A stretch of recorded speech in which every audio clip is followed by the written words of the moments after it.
Meet the editors. ആവേശം ഉച്ചസ്ഥായിയിലോ എന്നാണ് ചോദ്യം.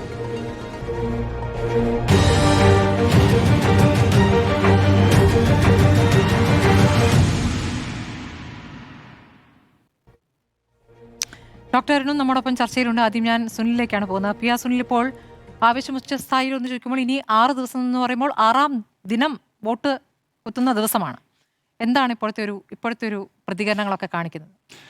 4 ദിവസം മാത്രമേ ഉള്ളൂ പരസ്യ പ്രചാരണത്തിനായിട്ട്. അപ്പോൾ വിവാദങ്ങളിലാണ് ഈ പ്രചരണമൊക്കെ തുടങ്ങിയത്. വിവാദങ്ങളിലൂടെ യാത്ര ചെയ്ത് പുതിയ വിവാദങ്ങളിൽ എത്തി നിൽക്കുകയാണ്. ഈ ഒരു 4 ദിവസം പ്രചരണത്തിന് ബാക്കിയിരിക്കുമ്പോഴും കേരളത്തിലെ തെരഞ്ഞെടുപ്പ് മണ്ണ് എന്ന് പറയുന്നത് ഇപ്പോഴും നമുക്ക് പ്രവചിക്കാൻ കഴിയാത്ത സാഹചര്യമാണ്. ആർക്കൊപ്പമാണ് കേരളത്തിലെ ജനങ്ങൾ നിൽക്കുന്നത്, വിധി എഴുതാൻ പോകുന്നത് എന്നത്. ഓരോ തെരഞ്ഞെടുപ്പ് കാലത്തും നമുക്കറിയാമല്ലോ, ഏതെങ്കിലും ഒരു ട്രെൻഡ് പ്രകടമാകുന്ന ഒരു സാഹചര്യമുണ്ടാകും. ഒരുപക്ഷെ ഒരു ഭരണ തുടർച്ചയുടേത്, അതല്ല എങ്കിൽ ഭരണമാറ്റത്തിൻ്റേത്. പക്ഷേ ഇത് രണ്ടും ഇല്ല എന്നല്ല, ഇത് രണ്ടും ഉണ്ട് എന്ന് പറയുന്നൊരു സാഹചര്യമുണ്ട്. ഒരുപക്ഷെ ഭരണം മാറിയേക്കാം, അതല്ല എങ്കിൽ ഭരണ തുടർച്ച ഉണ്ടായേക്കാം എന്ന തരത്തിൽ ഉള്ള പ്രചരണ സാഹചര്യങ്ങളുണ്ട്. നമുക്ക് ഇപ്പോൾ വരുന്ന പല സർവേകളും പരിശോധിക്കുമ്പോൾ നമുക്കറിയാം, ചില സർവേകൾ പറയുന്നുണ്ട് ന്യൂനപക്ഷ വോട്ടുകൾ ഒന്നാകെ, മുസ്ലിം ന്യൂനപക്ഷ വോട്ടുകൾ ഒന്നാകെ ഇത്തവണ UDF അനുകൂലമാകാൻ സാധ്യതയുണ്ട് എന്ന് പറയുന്നു. ഇപ്പോൾ FCRA വിവാദത്തിന് ശേഷം, ആ ബില്ലുമായി ബന്ധപ്പെട്ട് വിവാദത്തിന് ശേഷം ക്രിസ്ത്യൻ ന്യൂനപക്ഷ വോട്ടുകൾ കൂടി BJPയിലേക്ക് ഒരുപക്ഷെ പോകുമെന്ന് പ്രതീക്ഷിച്ചിരുന്ന ആ വോട്ടുകൾ കൂടി ഇപ്പോൾ UDFയിലേക്ക് മാറാം എന്നുള്ള സൂചനകൾ ചിലർ പ്രെഡിക്റ്റ് ചെയ്യുന്നുണ്ട്. അപ്പോൾ ഇങ്ങനെയൊക്കെ ഒരു സാഹചര്യം ഉണ്ടായാൽ കേരളത്തിൽ ഇപ്പോഴത്തെ രാഷ്ട്രീയ കാലാവസ്ഥ, കണക്കുകൂട്ടലുകൾ മാറാനുള്ള സാധ്യതയുണ്ട്. അതിനിടയിലാണ് വലിയ വിവാദങ്ങൾ. അല്ല, ഞാൻ പറഞ്ഞത് അങ്ങനെ നമുക്ക് പറയാം, ട്രെൻഡ് തിരിച്ചാണെന്നല്ല. ആ FCRA ബില്ലുമായി ബന്ധപ്പെട്ട വിവാദങ്ങൾ വരുമ്പോൾ സാഹചര്യങ്ങളിൽ മാറ്റം വരുന്നുണ്ട്. പക്ഷേ അത് ഈ തെരഞ്ഞെടുപ്പ് മണ്ണിൽ എങ്ങനെ പ്രതിഫലിക്കുമെന്നൊന്നും പറയാൻ കഴിയില്ല. ഞാൻ ഡാറ്റകൾ വെച്ച് മാത്രം പറഞ്ഞതാണ്, ഇപ്പോൾ പുറത്തു വന്നിട്ടുള്ള സർവേ ഡാറ്റകൾ വെച്ച്. പക്ഷേ ഞാൻ പറയുന്നത്, ഈ വിവാദങ്ങൾ ചൂണ്ടിക്കാണിക്കുമ്പോൾ നമുക്കൊരിക്കലും അംഗീകരിക്കാൻ കഴിയാത്ത ഈ ഒരു രാഷ്ട്രീയത്തിൻ്റെ ഒരു വിവാദങ്ങളാണ് ഇപ്പോൾ പേരാമ്പ്രയുമായി ബന്ധപ്പെട്ടുണ്ടായിരുന്നത്. അപ്പോൾ മതം എന്ന് പണ്ട് ചില നേതാക്കൾ പറഞ്ഞതുപോലെ ആ നിലയിലേക്ക് പ്രചരണം മാറുന്നു എന്നതാണ്. പേരാമ്പ്രയിലെ ഇപ്പോഴത്തെ വിവാദം എന്ന് പറയുന്നത് ഒരിക്കലും അംഗീകരിക്കാൻ കഴിയാത്തൊരു സാഹചര്യം തന്നെയാണ്. ഏതായാലും പേരാമ്പ്രയിൽ TP രാമകൃഷ്ണൻ പരാജയപ്പെടും, അല്ലെങ്കിൽ അദ്ദേഹത്തിനെതിരെ ഒരു വലിയൊരു വികാരം ഉണ്ടാകുന്നു എന്ന് നമുക്ക് ചിന്തിക്കാനേ കഴിയില്ല. കാരണം അത്രയ്ക്കുറച്ച ഇടതുപക്ഷ മണ്ണാണ് പേരാമ്പ്രയിലേത്.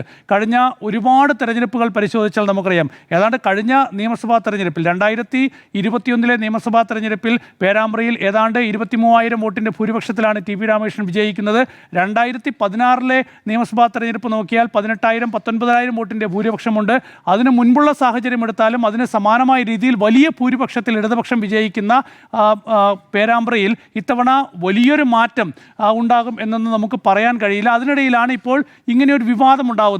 കൗമിലെ കുട്ടിക്ക് വോട്ട് നൽകണം എന്നൊക്കെയുള്ള പ്രചരണം ഇപ്പോൾ ഫാത്തിമ തേലിയ UDFൻ്റെ സ്ഥാനാർത്ഥി നടത്തിയെന്ന് പറയുന്നു. അതുമായി ബന്ധപ്പെട്ട അനൗൺസ്മെൻറ്റ് വന്നു എന്ന് പറയുന്നു. പക്ഷേ LDF ഇതുവരെ അത് സ്ഥിരീകരിച്ചിട്ടില്ല, അക്കാര്യം അംഗീകരിച്ചിട്ടില്ല. അങ്ങനെ ഒരു അനൗൺസ്മെൻറ്റ് ഔദ്യോഗികമായി നടത്താൻ തീരുമാനിച്ചിട്ടില്ല എന്ന് പറയുന്നു. പരസ്പരം കേസുകൾ വന്നിരിക്കുകയാണ്. 4,000 വോട്ടിൽ നിന്നാണ് 22,000 വോട്ടിലേക്ക് TP രാമകൃഷ്ണൻ മാർജിൻ വർദ്ധിപ്പിച്ചത്.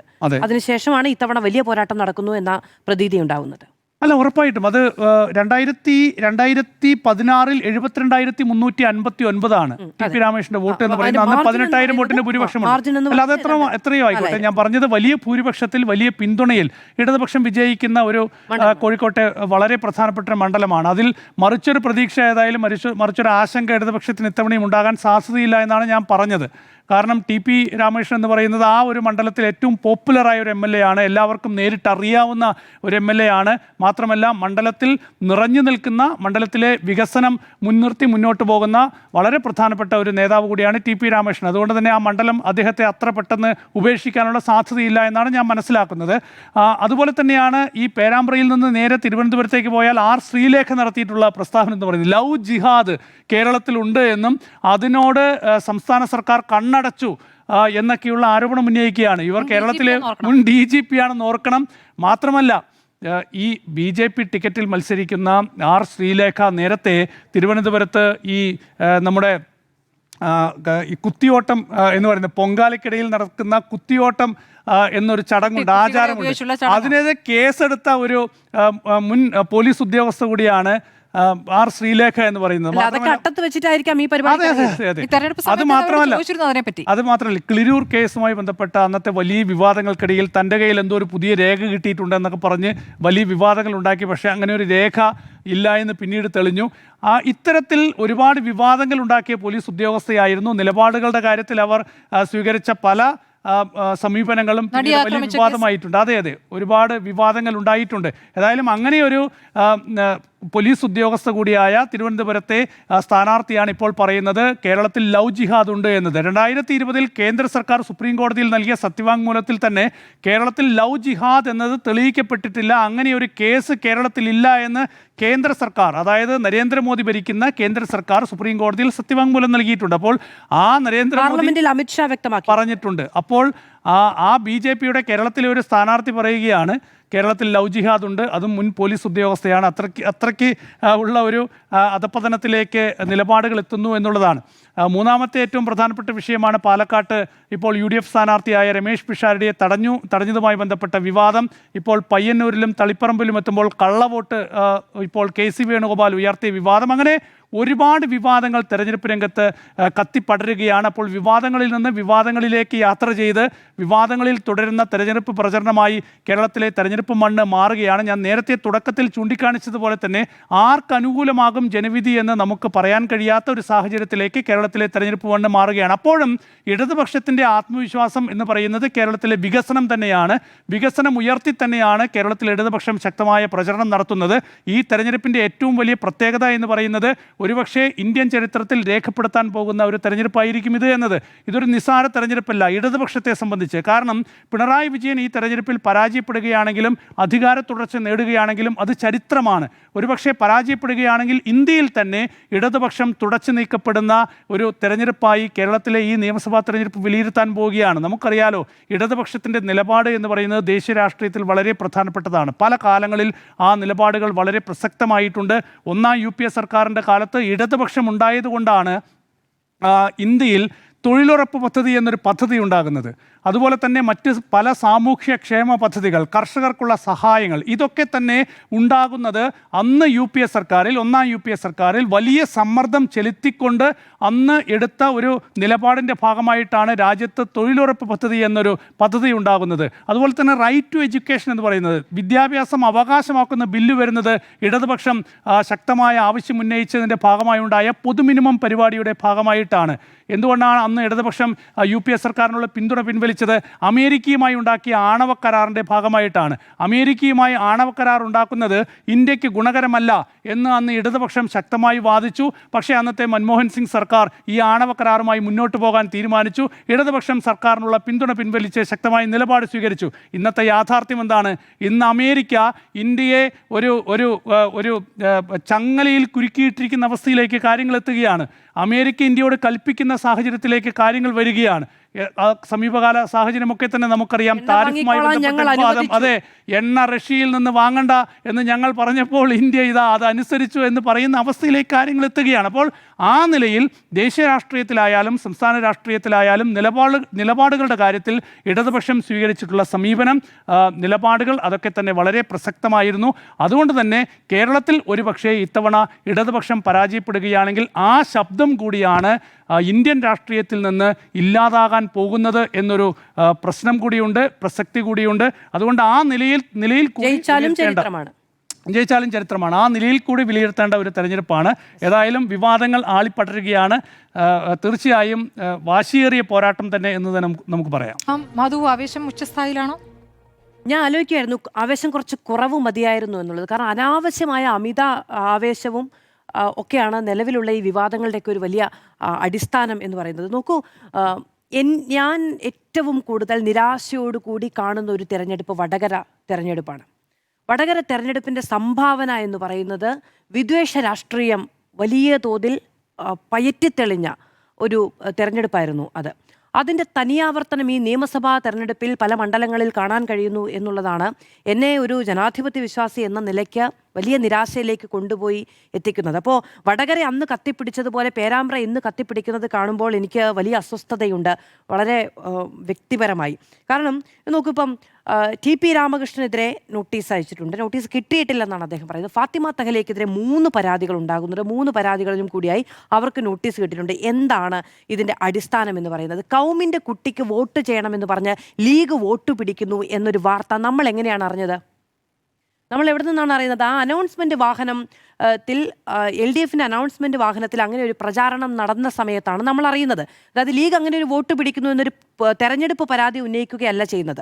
ഈ അനൗൺസ്മെൻറ്റ് വാഹനം കടന്നു പോകുമ്പോൾ അതിന് പിന്നാലെ വന്ന ഒരു UDF പ്രവർത്തകൻ അതിൻ്റെ വീഡിയോ പങ്കുവെക്കുകയും ലീഗ് ഇത്തരത്തിൽ തങ്ങൾക്കെതിരെ ദുർപ്രചാരണം നടത്തുന്നു എന്ന് പറഞ്ഞ് അത് വലിയ തോതിൽ പ്രചാരണം നടത്തുകയും ചെയ്തപ്പോഴാണ് ഇങ്ങനെ ഒരു പ്രചാരണം ലീഗ് നടക്കുന്നു എന്ന ആരോപണം നടത്തുന്നു എന്ന് രാഷ്ട്രീയ രംഗത്ത് ആരോപിക്കുന്നു എന്ന് നമ്മൾ മനസ്സിലാക്കുന്നത്. നോക്കൂ, ഇപ്പോൾ ഒരു തെരഞ്ഞെടുപ്പ് വാഹനം തെരഞ്ഞെടുപ്പ് അനൗൺസ്മെൻറ്റുമായി കടന്നു പോകുന്നതിൻ്റെ ഒരു മാനദണ്ഡം എന്തൊക്കെയാണ്? അതങ്ങനെ കടന്നു പോകണമെങ്കിൽ എന്തൊക്കെ ചെയ്യണം? ഒന്നാമത്തെ കാര്യം, ഇത് പണ്ടത്തേതുപോലെ ഒരു മൈക്ക് കെട്ടി അത്യാവശ്യം നല്ല ശബ്ദമുള്ള ഒരാളെ ദിവസക്കൂലിക്കോ അല്ലെങ്കിൽ പാർട്ടിയോടുള്ള ഏത് പാർട്ടിയോടാണെങ്കിലും അദമ്യമായ ആഗ്രഹം കൊണ്ടോ അതിനുള്ളിൽ നിന്ന് വിളിച്ചു പറയുന്ന സംവിധാനമല്ല ഇപ്പോൾ നടപ്പിലാകുന്നത്. ഇപ്പോൾ എന്താ ചെയ്യുന്നത്? ഏതെങ്കിലും ഒരു സ്റ്റുഡിയോയിൽ വെച്ച് ഇത് റെക്കോർഡ് ചെയ്യുകയാണ്. ആ റെക്കോർഡ് ചെയ്യുന്നതിന് മുമ്പ് ഇതിൻ്റെ സ്ക്രിപ്റ്റ് എഴുതുന്നുണ്ട്. ആ സ്ക്രിപ്റ്റ് എഴുതി അതിലെന്തെങ്കിലും തെറ്റുണ്ടോ, നമ്മുടെ രാഷ്ട്രീയ നയവുമായി ബന്ധപ്പെട്ട് ചേർന്ന് നിൽക്കുന്നതാണോ എന്ന് പരിശോധിക്കപ്പെടുന്നുണ്ട്.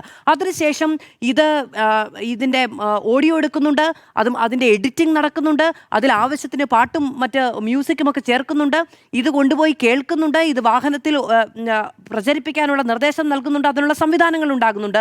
ഒന്ന്. രണ്ടാമത്തേതോ, ഇതിന് പോലീസിൻ്റെ അനുമതി വാങ്ങണം, മൈക്ക് അനുമതി മേടിക്കണം. അപ്പോൾ ഇത്തരം കാര്യങ്ങളൊക്കെ നടത്തിപ്പോകും. അതിന് ആ അനൗൺസ്മെൻറ്റ് വാഹനങ്ങളുടെ നമ്പർ ഈ പറയുന്നത് പോലെ പോലീസുമായിട്ട് കമ്മ്യൂണിക്കേറ്റ് ചെയ്യണം, ഇതെല്ലാം ചെയ്യണം. അപ്പോൾ ഇന്ന് TP രാമകൃഷ്ണൻ പറയുന്നത് LDFുമായി ബന്ധമില്ല ഈ പ്രചാരണത്തിന് എന്നുള്ളതാണ്. എങ്ങനെയാണത് ബന്ധമില്ലാതാവുക? കാരണം ഇത്രയും കാര്യങ്ങൾ കടന്നു പോകണം ഇങ്ങനെ ഒരു പ്രചാരണം നടക്കണമെങ്കിൽ. അതായത് പ്രചാരണം നടക്കുന്ന വാഹനത്തിൻ്റെ നമ്പർ അടക്കമുള്ള കാര്യങ്ങൾ, ആ വാഹനം എവിടെയൊക്കെയാണ് പോകുന്നത് എന്നടക്കമുള്ള കാര്യങ്ങൾ, ഇതെല്ലാം ഇലക്ഷനുമായി ബന്ധപ്പെട്ട നിരീക്ഷണത്തിൽ നടക്കുന്ന കാര്യമാണ്. അപ്പോൾ അതങ്ങനെ തള്ളിപ്പറയാൻ കഴിയില്ല. ഇതിപ്പോൾ കേസുമായിട്ട് പോകുമ്പോൾ സ്വാഭാവികമായിട്ടും ഇതൊക്കെ പരിശോധനയ്ക്ക് വിധേയമാകുമെന്നുള്ളതാണ് നമുക്ക് മനസ്സിലാക്കാൻ കഴിയുന്നത്. ഇനി ഈ TP രാമകൃഷ്ണനോട് തന്നെ ഇത്തരത്തിലുള്ള പ്രചാരണം നടത്തുന്നുണ്ടോ ലീഗ് എന്ന് ചോദിച്ചപ്പം അറിയില്ല എന്നാണ് അദ്ദേഹം പറയുന്നത്. അദ്ദേഹം ഇതുവരെ അതുമായി ബന്ധപ്പെട്ട ഒരു ആരോപണം മുന്നോട്ട് വെച്ചിട്ടില്ല എന്നത് പ്രധാനമാണ്. ഈ 2 കാര്യങ്ങൾ എനിക്ക് ചൂണ്ടിക്കാണിക്കാനുണ്ട്. ഇനി ഫാത്തിമ തഹലിയക്കെതിരും സമാനമായ 3 പരാതികൾ ഉണ്ടായിട്ടുണ്ട്. പക്ഷേ ആദ്യത്തെ പരാതി ലീഗിൻ്റെ പരാതിയാണ്. ഇതൊരു കൗണ്ടർ പരാതി എന്ന നിലയ്ക്ക് 3 പരാതികൾ ഉണ്ടായിട്ടുണ്ട് എന്നുള്ളതാണ് ലീഗ് ആരോപിക്കുന്നത്. അതിൻ്റെ കാരണം എന്താണെന്ന് വെച്ചിട്ടുണ്ടെങ്കിൽ, അതായത് LDFിൻ്റെ അനൗൺസ്മെൻറ്റ് വാഹനമാണല്ലോ ഈ കാര്യം ഉന്നയിക്കുന്നത്. ആദ്യം ഇങ്ങനെ ഒരു പ്രചാരണം നടത്തുന്നു, കൗമിൻ്റെ കുട്ടിക്ക് വോട്ട് ചെയ്യണമെന്ന് ആവശ്യപ്പെട്ട് ലീഗ് ജനങ്ങളെ കാണുന്നു എന്നൊരു പരാതി അനൗൺസ്മെൻറ്റ് രൂപത്തിൽ ഇപ്പുറത്തെ പാർട്ടി അവതരിപ്പിക്കുകയാണ്. ഞങ്ങൾക്കതിൻ്റെ വിവരം കിട്ടിയിട്ടാണ് ഞങ്ങൾ അനൗൺസ്മെൻറ്റ് നടത്തിയത് എന്നത് സാധൂകരിക്കണമെങ്കിൽ എന്ത് വേണം? ഇപ്പുറത്തൊരു പരാതി വേണം. അങ്ങനെയാണ് 3 കൗണ്ടർ പരാതികൾ വന്നത് എന്നുള്ളതാണ് ലീഗ് ഇപ്പോൾ പറയുന്നത്. ഞാൻ ഇതിൽ 2 നിൽക്കാൻ തയ്യാറല്ല, എങ്ങനെയാണ് ഈ സംഭവഗതികൾ ഉരുത്തിരിഞ്ഞു വന്നത് എന്നത് പറയുകയാണ്. അപ്പോൾ ഈ കാഫിർ സ്ക്രീൻഷോട്ടുമായി ബന്ധപ്പെട്ട് സമാനമായ രീതിയിലുള്ള കാര്യങ്ങളാണ് ഉണ്ടായത് എന്ന് ഇന്ന് VD സതീശൻ പ്രതിപക്ഷ നേതാവ് പറയുന്നു. ആ രീതിയിൽ വിദ്വേഷവും വെറുപ്പും പരീക്ഷിക്കുന്ന തെരഞ്ഞെടുപ്പുകൾ നടക്കുന്നത് വലിയ തോതിൽ ആശങ്കയുണ്ടാക്കുന്ന ഒരു കാര്യമാണ്. ഇപ്പോൾ ഇന്ന് VD സതീശൻ ചോദിക്കുന്ന എന്താ? വടകരയിലെ സ്ക്രീൻഷോട്ട്, പേരാമ്പ്രയിലെ വർഗീയ അനൗൺസ്മെന്റ്, മറ്റാരുണ്ട് CPM അല്ലാതെ എന്നാ ചോദിക്കുന്നത്. ആ നിലയ്ക്ക് ആ വിവാദങ്ങൾ എത്തി നിൽക്കുന്നു. ഇനി പാലക്കാട്ട് ഡീൽ ആരോപണം ഉന്നയിച്ചു, SDPI CPM ഡീൽ ആരോപണം ഉന്നയിച്ചു. ഇതൊക്കെ അതിന് സമാനമായ ഒരു നീക്കം തന്നെ ആയിരുന്നു. നമ്മൾ ഡീൽ ചർച്ച ചെയ്തില്ലേ? ഇന്നിപ്പോ ചർച്ച ചെയ്യുന്നത് ഈ വിദ്വേഷവുമായി ബന്ധപ്പെട്ട കാര്യങ്ങളാണ്. ഇതൊക്കെ ഒരേ പാതയിൽ വരുന്ന വിഷയങ്ങളാണ്. അല്ല, SDPയുമായി ബന്ധപ്പെട്ടാണ് SDPയിൽ നിലപാട് മാറ്റിയതൊക്കെ നമ്മുടെ മുന്നിൽ പ്രതികരണങ്ങളായിട്ടുണ്ട്. അത് നമുക്ക് അടുത്തതിൽ പറയാം. ശരി, ഞാൻ തുടർന്നോട്ടെ. ശരി, ഒന്ന് രാഷ്ട്രീയമാണ്, ഇത് വിദ്വേഷമാണ്. ഈ വിദ്വേഷത്തിന് രാഷ്ട്രീയമായി ഒരു ബന്ധവുമില്ല എന്നത് ഞാനതിൽ കൂട്ടിച്ചേർക്കാൻ ആഗ്രഹിക്കുന്നു. ഇനി ഇതിലൊരു പ്രത്യേകത എന്താണെന്നറിയാമോ? ഇന്നത്തെ ദിവസമാണ് വടകര കാഫിർ സ്ക്രീൻഷോട്ടുമായി ബന്ധപ്പെട്ട കേസ് പോലീസ് അവസാനിപ്പിച്ചത്. ആ പോലീസ് അവസാനിപ്പിക്കുന്നത് എങ്ങനെയാണെന്നറിയാമോ? ആ സ്ക്രീൻഷോട്ടുമായി ബന്ധപ്പെട്ട തെളിവുകൾ ശേഖരിക്കാൻ കഴിഞ്ഞില്ല. അതായത് എന്തായിരുന്നു ആ പയ്യൻ്റെ പേര്? റിബേഷ് അല്ലേ? റിബേഷിൻ്റെ ഫോൺ പരിശോധിച്ചതിൻ്റെ സാങ്കേതിക തെളിവുകൾ കിട്ടിയിട്ടില്ല, അതുകൊണ്ട് തന്നെ അത് കണ്ടെത്താൻ സാധിച്ചിട്ടില്ല എന്ന് പറഞ്ഞാണ് കേസ് അവസാനിപ്പിക്കുന്നത്. മുഹമ്മദ് കാസിം എന്ന് പറയുന്ന ഒരു ചെറുപ്പക്കാരനെ നമുക്ക് ഓർമ്മയുണ്ടാകും. അദ്ദേഹമാണ് ഇത് പങ്കുവെച്ചത് എന്ന് പറഞ്ഞുകൊണ്ടാണ് നിയമ നടപടിയും മറ്റു കാര്യങ്ങളുമൊക്കെ ആദ്യം ഉണ്ടായത്. ഒന്ന് ആലോചിച്ച് നോക്കൂ, ഒരു വിദ്വേഷ പ്രചാരണത്തിൻ്റെ പേരിൽ മുഹമ്മദ് കാസിം എന്ന് പറയുന്ന ഒരു ചെറുപ്പക്കാരൻ ആദ്യം പ്രതിസ്ഥാനത്ത് നിൽക്കുകയാണ്. എന്തു തരം ഗൂഢാലോചനയാണ് അവിടെ ആദ്യ ഘട്ടത്തിൽ വർക്കൗട്ട് ആയതെന്ന് ആലോചിച്ച് നോക്കൂ. അതിനുശേഷമാണ് ആ കേസുമായി അവന് ഒരു ബന്ധവുമില്ല എന്നത് വെളിവാക്കപ്പെടുന്നത്. ഇതൊക്കെ ആർക്ക് വേണ്ടിയിട്ടാണ്? ഇതൊക്കെ എന്തിനു വേണ്ടിയിട്ടാണ്? ഇതൊക്കെ മറുപടിയുണ്ടോ? അങ്ങനെ എങ്ങനെയാണ് ഇത്രയും ഒരു തെരഞ്ഞെടുപ്പ് രംഗത്ത് വർഗീയമായ വിദ്വേഷമായി ചേരിതിരിവ് ഉണ്ടാക്കാൻ ശ്രമിച്ചു എന്നൊരു കേസ് ഉണ്ടായിട്ട് അതുമായി ബന്ധപ്പെട്ട് സ്ക്രീൻഷോട്ടുകൾ പങ്കുവെച്ചത് ആരൊക്കെയാണ് എന്നത് നമുക്കറിയാമല്ലോ. അപ്പോൾ അതെങ്ങനെയാണ് ആ കേസ് അവസാനിപ്പിക്കുന്നത്? ഒരു ക്രൈം ഉണ്ടായിട്ടുണ്ടെങ്കിൽ അതിനൊരു പരിഹാരം ഉണ്ടാകണ്ടേ? അങ്ങനെയല്ലേ നിയമ സംവിധാനം മുന്നോട്ട് പോകുന്ന? കേസ് അവസാനിപ്പിക്കുകയാണ്, ഞാനത് അവിടെ അവസാനിപ്പിക്കുന്നു. ഇനി ഇത് നോക്കൂ, ഇപ്പോൾ പേരാമ്പ്ര ഒരു സേഫ് മണ്ഡലമാണ് എന്ന് സുനിൽ സാർ പറഞ്ഞു. ശരിയാണ്. നിയമസഭാ കണക്ക് വെച്ച് നോക്കുമ്പോൾ 12,000 വോട്ടിന്റെ ഭൂരിപക്ഷത്തിൽ കഴിഞ്ഞ തവണ ടി പി രാമകൃഷ്ണൻ ജയിച്ച മണ്ഡലം CPM-നെ സംബന്ധിച്ചിടത്തോളം സേഫാണ്. അത് കഴിഞ്ഞിട്ടുള്ള ഇലക്ഷനുകളിലോ ഏറ്റവും അവസാനത്തെ കണക്ക് പറയണം എന്നുള്ളതല്ലേ നമ്മൾ സാധാരണ ചർച്ചകളിൽ പറയുന്നത്. ലോക്സഭാ തെരഞ്ഞെടുപ്പിൽ എത്ര വോട്ടിന്? 18,000 വോട്ടിൻ്റെ ഉണ്ട്.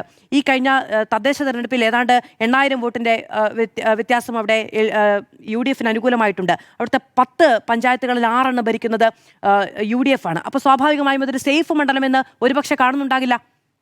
അതിൻ്റെ പേരിൽ LDF എന്തെങ്കിലും വർഗീയ പ്രചാരണം നടത്തി എന്ന് ഉള്ള ആരോപണം നിലവിൽ ഞാൻ ഉന്നയിക്കാത്തത് അവിടെ കേസെടുത്തിരിക്കുന്നു എന്നുള്ളത് കൊണ്ട് മാത്രമാണ് എന്നതും അതിനെ ബഹുമാനിച്ചുകൊണ്ടാണ് എന്നത് പറഞ്ഞു വെക്കുന്നു. ഇനി രണ്ടാമത്തേതാണ് വീണ ജോർജ്. ആറന്മുളയിൽ ശക്തമായ ത്രികോണ രാഷ്ട്രീയ പോരാട്ടം നടക്കുന്ന മണ്ഡലമാണ്. അവിടെ നിലവിൽ എന്താ സംഭവിക്കുന്നതെന്ന് അറിയാമോ? വീണ ജോർജ്, കേരളത്തിൻ്റെ ആരോഗ്യമന്ത്രി, കടുത്ത സൈബർ അധിക്ഷേപത്തിന് വിധേയയാവുകയാണ്. അവരുടെ പോസ്റ്റുകൾക്ക് കീഴിൽ, അവർക്ക് വേണ്ടി നടത്തുന്ന പ്രചാരണ പോസ്റ്റുകൾക്ക് കീഴിൽ അസഭ്യവും അശ്ലീലവും വാരി വിതറുകയാണ് ഈ നാട്ടിലെ സാമൂഹ്യ വിരുദ്ധർ. അവർക്ക് പേരില്ല, അവർക്ക് ശരി ഈ കേസുമായി ബന്ധപ്പെട്ട പേരുകളുണ്ട്. CPM കൊടുത്തിരിക്കുന്ന പരാതിയിൽ ഒരു സുരേഷ് കുമാർ, ഒരു ജോൺസൺ, ഒരു ഡോൺ സുനി, ഒരു മജീദ്, ഒരു എർത്തൻ സ്കൈ, ഇത്രയും വിദഗ്ധന്മാരെ കുറിച്ചാണ് അതിൽ ആ കേസിൽ പരാമർശിച്ചിരിക്കുന്നത്, കേസിൽ പ്രതി ചേർത്തിരിക്കുന്നത്, പ്രൊഫൈൽ ലിങ്കുകൾ കൊടുത്തിരിക്കുന്നത്. പക്ഷേ ഇവരാരും ഒറിജിനലാണ് എന്ന് ഞാൻ വിചാരിക്കുന്നില്ല. ഇവർക്ക് എല്ലാവർക്കും പൊതു സ്വഭാവവും പൊതുമുഖവും പൊതു രീതിയുമാണുള്ളത്. എന്തൊക്കെ അശ്ലീലമാണ് എഴുതി വച്ചിരിക്കുന്നതെന്നറിയാമോ? എനിക്ക് പറയാൻ കഴിയാത്ത തരത്തിലുള്ള അശ്ലീലമാണ് എഴുതി വച്ചിരിക്കുന്നത്. മാത്രമല്ല, വീണ ജോർജിനെതിരെ രാഷ്ട്രീയ വൈരം മൂത്ത് ഈ പറയുന്ന അശ്ലീല പ്രചാരണം നടത്തുന്ന മനുഷ്യന്മാർ അവർ തെരഞ്ഞെടുപ്പിന് വോട്ട് ചോദിക്കാൻ പോയ ഇടങ്ങളിലെ മനുഷ്യരെ ജാതീയമായി അധിക്ഷേപിക്കുക. അവർ ചില ഉന്നതികളിലേക്ക് വോട്ട് ചോദിക്കാൻ പോയി, അവിടെയുള്ള മനുഷ്യരെ ജാതീയമായി പരാമർശിച്ചുകൊണ്ടുള്ള കമൻറ്റുകളാണ് ഉണ്ടാകുന്നത്. ഒന്ന് ആലോചിച്ച് നോക്കൂ, എത്രത്തോളം ദുഷിച്ചു പോയിട്ടുണ്ട് ഈ പ്രചാരണ രംഗം, ഈ തെരഞ്ഞെടുപ്പ് രംഗമെന്ന്. ആ നിലയ്ക്കുള്ള അക്രമങ്ങളാണ് ഈ നാട്ടിൽ നടക്കുന്നത്. ഇങ്ങനെയാണെങ്കിൽ തെരഞ്ഞെടുപ്പിനെ പുതിയ രീതിയിൽ നമ്മൾ ആവിഷ്കരിക്കേണ്ടി വരുന്ന സാഹചര്യം ഉണ്ടാവുകയാണ്. ഇതൊന്നും വെച്ച് പൊറിപ്പിക്കാൻ കഴിയുന്ന തരത്തിലല്ല ജനാധിപത്യം മുന്നോട്ട് പോകേണ്ടത് എന്ന് ഞാൻ വിചാരിക്കുന്നതാണ്. അഡ്വക്കേറ്റ് അബിൻ വർക്കിയാണ് അവിടെ ആറന്മുളയിൽ UDF-ന്റെ സ്ഥാനാർത്ഥി. അബിൻ വർക്കി 2 തരത്തിലുള്ള പ്രതികരണം ഇന്ന് നടത്തിയിട്ടുണ്ട്. ഒന്ന്, സൈബർ അധിക്ഷേപം നടത്തുന്നത് ആരാണ് എങ്കിലും അതിനെ ഞങ്ങൾ അനുകൂലിക്കില്ല എന്നുള്ളത്. രണ്ടാമത്തെ പ്രതികരണം, ഇത് 2ാമത്തെ നാടകമാണ് എന്നുള്ളതാണ്. അതെങ്ങനെയാണ് അത് 2ാമത്തെ നാടകമായി മാറുക? അതായത് ഈ സ്ക്രീൻഷോട്ടുകൾ നമുക്ക് ആർക്ക് വേണമെങ്കിലും കാണാൻ കഴിയുന്നതാണ്. അവിടെ പോസ്റ്റുകളിൽ ഇപ്പോഴും ആ ലിങ്കുകളിൽ ഈ പറയുന്ന കമൻറ്റുകൾ അവശേഷിക്കുന്നുണ്ട്. അതിനെ ഖണ്ഡിക്കുകയാണ് വേണ്ടത്, അതിനെ തള്ളിപ്പറയുകയാണ് വേണ്ടത്. അത് അബിൻ വർക്ക് ചെയ്തിട്ടുണ്ട്. പക്ഷെ അതിനൊപ്പം അതൊരു നാടകമാണ് എന്ന രീതിയിൽ പറയാൻ പാടില്ല എന്നാണ് ഞാൻ വിചാരിക്കുന്നത്. ലിജു പ്രതിഭയ്ക്കെതിരെ അതിക്രമമുണ്ടായ സമയത്ത്, അവർക്കെതിരെ അധിക്ഷേപമുണ്ടായ സമയത്ത് എന്താ പറഞ്ഞത്? ഈ പറയുന്ന മുഖങ്ങളെ അല്ല, ഉത്തരവാദിത്തപ്പെട്ട UDF-ന്റെ ജില്ലാ കൺവീനറെ അദ്ദേഹം തള്ളിപ്പറയുന്നത് നമ്മൾ കണ്ടില്ലേ? ആ നിലയ്ക്ക് എന്തുകൊണ്ടാണ് കൂടുതൽ ചെറുപ്പക്കാരനായ യൂത്ത് കോൺഗ്രസിന്റെ നേതാവിന് കഴിയാതെ പോയത് എന്ന് ഞാൻ അത്ഭുതപ്പെടുകയാണ്. മൂന്നാമത്തതാണ് പിഷാരടിയുമായി ബന്ധപ്പെട്ട പ്രശ്നം. പിഷാരടിക്ക് അവിടെ പ്രചാരണത്തിന് പോകാൻ കഴിയാത്ത സാഹചര്യം ഉണ്ടാവുകയാണ്. അതിനെ മുഖ്യമന്ത്രി അടക്കം തള്ളിപ്പറഞ്ഞു. അങ്ങനെ ഒന്നും ഉണ്ടാകാൻ പാടില്ല. കുറെ ആളുകൾ ചെന്നിട്ട് ഇവിടെ പ്രചാരണം നടത്താൻ പാടില്ല എന്നൊരു ജനാധിപത്യ സംവിധാനത്തിൽ പറയുകയാണെന്നേ. അതെങ്ങനെയാണ് വെച്ച് പൊറിപ്പിക്കാൻ കഴിയുക? അതിനെ മുഖ്യമന്ത്രി തള്ളിപ്പറഞ്ഞു. പക്ഷെ തൃക്കരിപ്പൂരിൽ സന്ദീപ് വാര്യരുടെ പ്രചാരണത്തിന് വിഘാതം സൃഷ്ടിച്ചത് ആരാണ്? അവിടെ ആരാണ് വിഘാതം സൃഷ്ടിച്ചത്? അവിടെ പാർട്ടി പ്രവർത്തകരാണ് വിഘാതം സൃഷ്ടിച്ചത്. അവിടെ മുഖ്യമന്ത്രി തള്ളി പറഞ്ഞോ? ഇല്ല. ഇനി ഹിന്ദിക്കാരെ കൊണ്ടുവന്ന് പ്രചാരണം നടത്തിയത്ര, അതുകൊണ്ടാണ് തള്ളി പറഞ്ഞതെന്ന്. ഹിന്ദിക്കാരോ മറ്റേതെങ്കിലും ആളുകളാവട്ടെ, ഇനി കൂലിക്ക് വാങ്ങുന്ന ആളുകളാവട്ടെ, അവരതിന് UDF അതിനെ തള്ളി പറഞ്ഞിട്ടുണ്ട്, അത് ആരോപണം തെറ്റാണെന്ന്. പക്ഷേ ആരെങ്കിലും ആകട്ടെ, ആരാണെങ്കിലും അത് ചോദ്യം ചെയ്യാനുള്ള അവകാശം ആർക്കാണുള്ളത്? ആ നില അപ്പോൾ അതിനെ തള്ളി പറയണ്ടേ? അപ്പോൾ അതിലൊരു ഇരട്ടത്താപ്പില്ലേ? അതൊന്ന്. ഇനി ശ്രീലേഖയുമായി ബന്ധപ്പെട്ട് എനിക്ക് സത്യം പറഞ്ഞാൽ ഒന്നും പറയാനില്ല. ഒരു മനുഷ്യന് ചെന്ന് നിൽക്കാൻ കഴിയുന്ന രാഷ്ട്രീയ അധപതനത്തിന്റെ ഏറ്റവും വലിയ നോക്കൂ, ഈ ലവ് ജിഹാദൊക്കെ എടുത്തൊരു തെരഞ്ഞെടുപ്പിന്റെ സമയത്ത് വീശുന്നത് എന്തിനാണ്? ആരെ ബോധിപ്പിക്കാൻ വേണ്ടിയിട്ടാണ്? വട്ടിയൂർക്കാവ് പോലെ ഒരു മണ്ഡലത്തിൽ ഇതിന് എന്താണ് പ്രാധാന്യം? അപ്പോൾ ധ്രുവീകരണം, പരമാവധി വിദ്വേഷം, പരമാവധി വെറുപ്പ്, മറ്റുള്ളവരെ പരമാവധി തള്ളിപ്പറയുക എന്ന് പറയുന്ന ഒരു ശീലമാക്കി അങ്ങ് എടുക്കും. ഞാൻ പണ്ടത്തെ BJP-ക്കാരെക്കാൾ വലിയ BJP-കാരിയായി മാറിയിട്ടുണ്ടെന്ന് ബോധിപ്പിക്കാൻ വേണ്ടിയിട്ടാണോ എന്നറിയില്ല ആ നിലക്കുള്ള പ്രചാരണം. ഗോപാലകൃഷ്ണൻ നമ്മൾ കഴിഞ്ഞ ദിവസങ്ങളിലൊക്കെ ചർച്ച ചെയ്തുകൊണ്ട് ഞാൻ അതിലേക്ക് പോകുന്നുമില്ല. നോക്കൂ, ഇപ്പൊ വിദ്വേഷം വിറ്റ് വോട്ടുണ്ടാക്കാനുള്ള നീക്കമാണ് സംസ്ഥാനത്ത് നടക്കുന്നത് എങ്കിൽ വലിയ ഡയലോഗ് അടിക്കാൻ പോകാതെ അതങ്ങ് പച്ചയ്ക്ക് പറഞ്ഞു പോകുന്നതായിരിക്കും നന്നാവുക. ഏറ്റവും ചുരുങ്ങിയത് വോട്ട് ചെയ്യാൻ പോകുന്നവർക്ക് നിങ്ങൾ ആരാണ്, ഞാൻ എല്ലാവരെയും കുറിച്ചാണ് പറയുന്നത്, നിങ്ങൾ ആരാണ് എന്നൊരു ബോധ്യമെങ്കിലും ഉണ്ടാകുമല്ലോ. ശരി, മടങ്ങിയെത്താം. ഡോക്ടർ അരുൺ, ആവേശം ഉച്ചസ്ഥായിലാണോ? ആവേശം ഉച്ചസ്ഥായിലാണ്. പലപ്പോഴും അത് അതിരുവിടുന്നു എന്നുള്ളതാണ് നമ്മൾ ഇപ്പോൾ കണ്ടുകൊണ്ടിരിക്കുന്ന ഒരു കാര്യം. ഞാൻ ഈ തെരഞ്ഞെടുപ്പിൻ്റെ ഇനി അവശേഷിക്കുന്ന 4 നാൾ എങ്ങനെയാണ് ഇത് മുന്നോട്ട് പോകുമെന്നുള്ളത് ആശങ്കയോടുകൂടി നോക്കിക്കാണുന്ന ഒരാളാണ്. എന്തുകൊണ്ടെന്നാൽ ഈ തെരഞ്ഞെടുപ്പിനെ വിജയിക്കാൻ ഇടതുമുന്നണിയും ഐക്യജനാധിപത്യ മുന്നണിയും ഈ തെരഞ്ഞെടുപ്പിൽ സാന്നിധ്യമറിയിക്കാൻ NDAയും ഏതറ്റം വരെയും പോകുമെന്നുള്ളതാണ് നമ്മൾ ഇപ്പോൾ കണ്ടുകൊണ്ടിരിക്കുന്ന ഈ വിവാദങ്ങളിൽ നിന്ന് മനസ്സിലാക്കുന്നത്. ഞാൻ ഈ വിവാദങ്ങളിലേക്ക് നേരിട്ട് കടക്കുകയല്ല, അതതിൻ്റെ നിയമപരമായ വഴികളിലേക്ക് പോകട്ടെ. പക്ഷേ ഇവിടെ ഉപയോഗിച്ചിരിക്കുന്ന തന്ത്രങ്ങൾ എങ്ങനെയാണ് എന്നുള്ളതിനെക്കുറിച്ചുള്ള എൻ്റെ ആലോചനയാണ് ഞാൻ പങ്കുവയ്ക്കുന്നത്. നമുക്ക് ഈ തെരഞ്ഞെടുപ്പിനെ നേരിടാൻ ഇടതുമുന്നണിയുടെ ഒരു കെയർ എക്കണോമി രാഷ്ട്രീയത്തെ നേരിടാൻ യഥാർത്ഥത്തിൽ ഐക്യജനാധിപത്യ മുന്നണി ഉപയോഗിച്ച പ്രധാനപ്പെട്ട പ്രചരണായുധങ്ങളുണ്ട്. അതിനെ നമ്മൾ വിശദമായി തന്നെ മനസ്സിലാക്കണം എന്നാണ് എൻ്റെ പക്ഷം. ഒരു രാഷ്ട്രീയ വിദ്യാർത്ഥി എന്ന നിലയിൽ ഞാൻ വളരെ കൗതുകത്തോടു കൂടിയാണ് നോക്കിയത്. എങ്ങനെയാണ് 99 സീറ്റുമായി തുടർച്ചയായി ഭരണത്തിലെത്തിയ പിണറായി സർക്കാരിനെ ഈ 3-ാം ഊഴം കൊടുക്കാതെ താഴെ ഇറക്കാൻ പോകുന്നത്? പെൻഷൻ മുടങ്ങുന്നില്ല, റേഷൻ മുടങ്ങുന്നില്ല, നിങ്ങളുടെ സ്കൂളുകളിൽ ക്വസ്റ്റ്യൻ പേപ്പറുകൾ കൃത്യമായിട്ട് എത്തുന്നു, കറണ്ട് മുടങ്ങുന്നില്ല, വില്ലേജ് ഓഫീസിൽ കേസ് സ്മാർട്ടായി വീട്ടിലിരുന്നു കൊണ്ട് തന്നെ നിങ്ങളുടെ വില്ലേജ് ഓഫീസിലും പഞ്ചായത്തിലുമുള്ള 100-ലധികം സർട്ടിഫിക്കറ്റുകൾ നേടിയെടുക്കാൻ പറ്റുന്ന സാഹചര്യം ഉണ്ടാവുന്നു. വികസനം റോഡായിട്ടും മറ്റു വലിയ പദ്ധതികളായിട്ടും ഏകദേശം 90,000 കോടി രൂപയുടെ വികസനം കിഫ്ബി പ്രോജക്റ്റിൽ നിന്ന് തന്നെ ഇപ്പോൾ പ്രോഗ്രസ് ചെയ്തുകൊണ്ടിരിക്കുന്നു. ഓരോ മണ്ഡലത്തിലും MLA-മാർ അവരവരുടെ വികസനം പറയുമ്പോൾ അത് സർക്കാരിൻ്റെ സാക്ഷ്യപത്രം കൂടിയായി മാറുന്നു. അപ്പോൾ ഈ ഒരു സാഹചര്യത്തിൽ എങ്ങനെയാണ് ഈ സർക്കാരിനെ UDF താഴെ ഇറക്കാൻ പോകുന്നത്? ഇതിനും മേൽ ഈ UDF-ന് കൊടുക്കേണ്ടി വരുമല്ലോ. വാഗ്ദാനങ്ങളാണെങ്കിലും ജനങ്ങളെ ബോധ്യപ്പെടുത്തേണ്ടി വരും. യഥാർത്ഥത്തിൽ ഈ തെരഞ്ഞെടുപ്പ് തുടങ്ങുമ്പോൾ ഞാൻ മനസ്സിലാക്കിയത് വികസനം ചർച്ച ചെയ്യാതിരിക്കുക എന്നൊരൊറ്റ അജണ്ടയിലാണ് UDF പ്രവർത്തിക്കുന്നത് എന്നാണ്. പക്ഷേ സൂക്ഷ്മമായി അത് മനസ്സിലാക്കുമ്പോൾ 3-4 അച്ചുതണ്ടുകളുണ്ട് അതിന്. തുടക്കം മുതൽ പറഞ്ഞുകൊണ്ടിരുന്നത് ഇവിടെ ഒരു ഭരണവിരുദ്ധ വികാരമുണ്ട്, ഇവിടെ ഒരു ഭരണവിരുദ്ധ വികാരമുണ്ട്. നിങ്ങൾ തെരുവിലിറങ്ങി സാധാരണക്കാരായ മനുഷ്യരോട് ചോദിച്ചു നോക്കൂ, ഇവിടെ ഒരു ഭരണവിരുദ്ധ വികാരമുണ്ടോ? അവർക്ക് ആ വാക്കൊന്നും ചിലപ്പോൾ പരിചയമുണ്ടാവില്ല. സർക്കാർ മാറണോ എന്ന് ചോദിച്ചാൽ ചിലരിങ്ങനെ നമ്മളെ ഇങ്ങനെ തുറച്ചു നോക്കും. കുറച്ച് കഴിഞ്ഞിട്ട് ചോദിക്കും, എന്തിനു മാറണം? പെൻഷൻ കിട്ടുന്നു, റേഷൻ കടയിൽ ബുദ്ധിമുട്ടില്ല, അവരുടെ ദൈനംദിന പ്രായോഗിക ജീവിതത്തിൽ വലിയ ബുദ്ധിമുട്ടുകളില്ലാതെ പോകുന്നു എന്നുള്ളത് സാധാരണ ജനങ്ങളുടെ ഒരു തോന്നലാണ്. നിങ്ങൾ തിരിച്ച് വേറൊരു ചോദ്യം കൂടി ചോദിക്കൂ, സർക്കാർ മാറണ്ടേ എന്ന് ചോദിക്കുന്ന സമയത്ത് എല്ലാവരും വരുന്നതാണ് നല്ലത്. അപ്പോൾ യഥാർത്ഥത്തിൽ ഭരണവിരുദ്ധ വികാരത്തിനും അപ്പുറത്തേക്ക് അധികാരം ഇടവിട്ടു മാറുക എന്ന് പറയുന്ന നമ്മളുടെ ഒരു മധ്യവർഗ രാഷ്ട്രീയ ബോധമാണ് കേരളത്തിലുണ്ടായിരുന്നത്.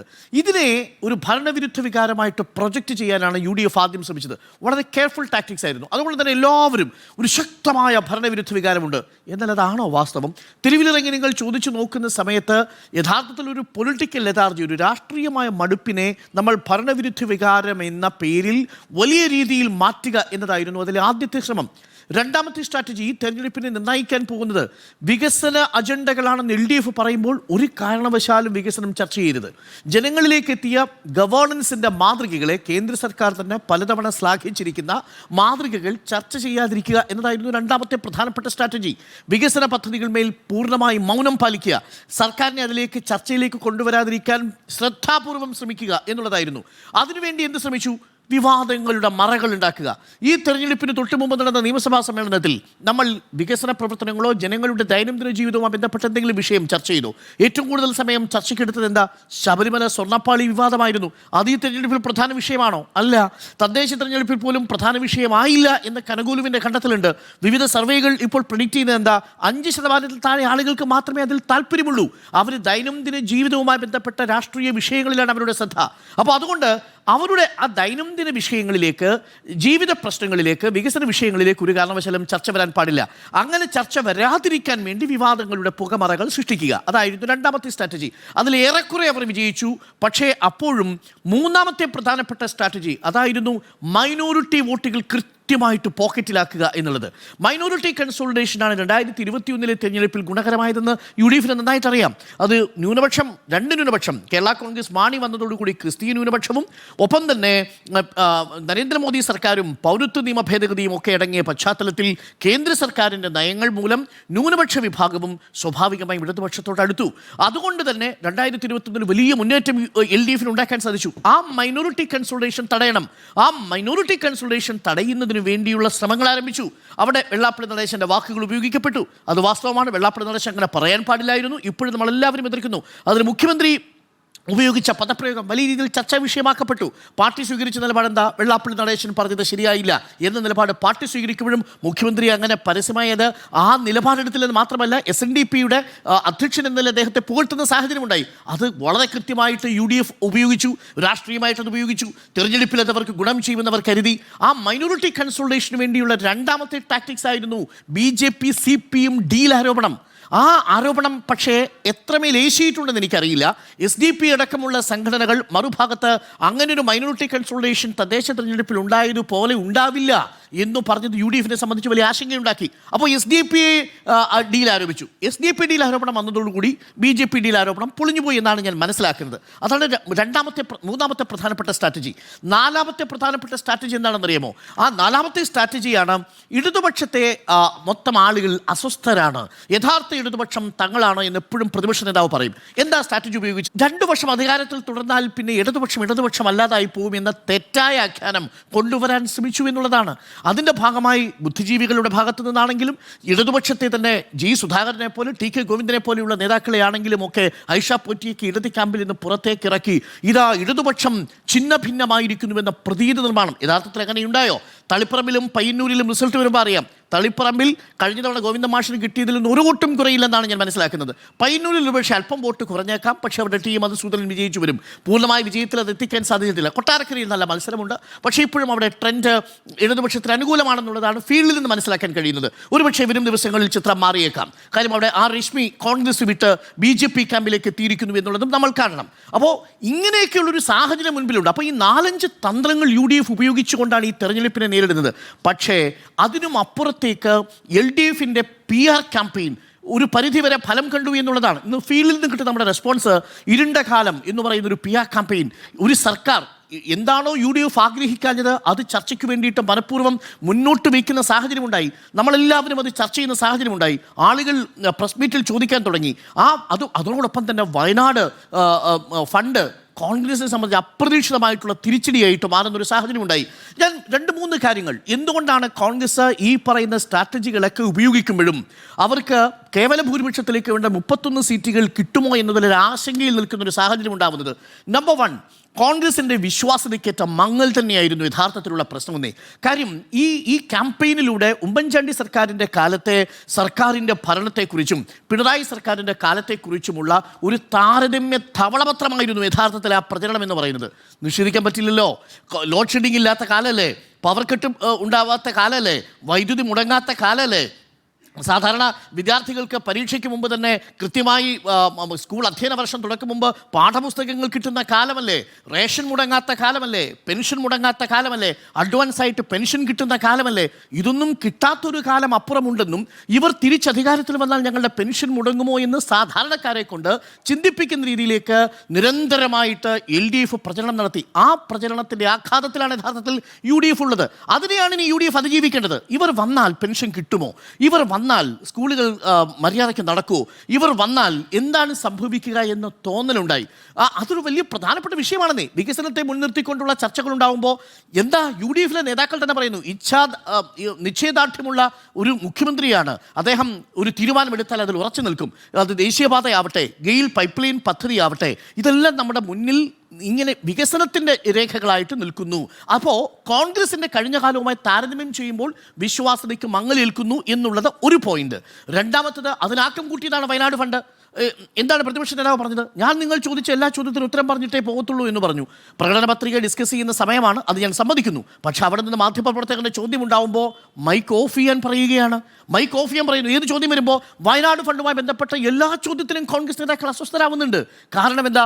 CPM-നെ വെല്ലുവിളിച്ചു. നമ്മുടെ ചാനലിലൂടെ മാധുവിൻ്റെ ഡിബേറ്റിലാണല്ലോ രാജു പി നായർ വെല്ലുവിളിച്ചത് CPM-ന്റെ ദേശീയ നേതൃത്വം പിരിച്ച പണം എവിടെയെന്ന്.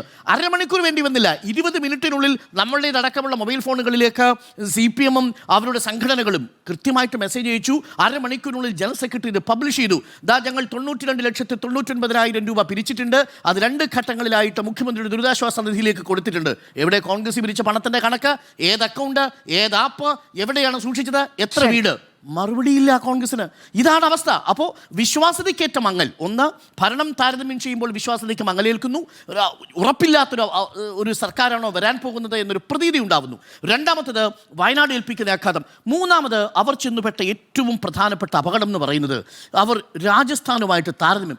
രാജസ്ഥാൻ മോഡൽ, ജിപ്മർ മോഡൽ എന്നൊക്കെ പറഞ്ഞ ആരെങ്കിലും വിശ്വസിക്കുമോ സ്മൃതി? ഒന്ന് ആലോചിച്ച് നോക്കൂ. രാജസ്ഥാനിൽ ഇപ്പോൾ ആരാ ഭരിക്കുന്നത്? രാജസ്ഥാനിലെ ഇതേ Rajasthan model health care system കൊണ്ടുവന്നിട്ട് എന്ത് സംഭവിച്ചു? അവിടെ BJP എങ്ങനെ അധികാരത്തിലെത്തുന്നത്? രാജസ്ഥാനിൽ അശോക് ഗെഹ്ലോട്ട് സർക്കാർ എങ്ങനെയാണ് പുറത്തു പോകുന്നത്?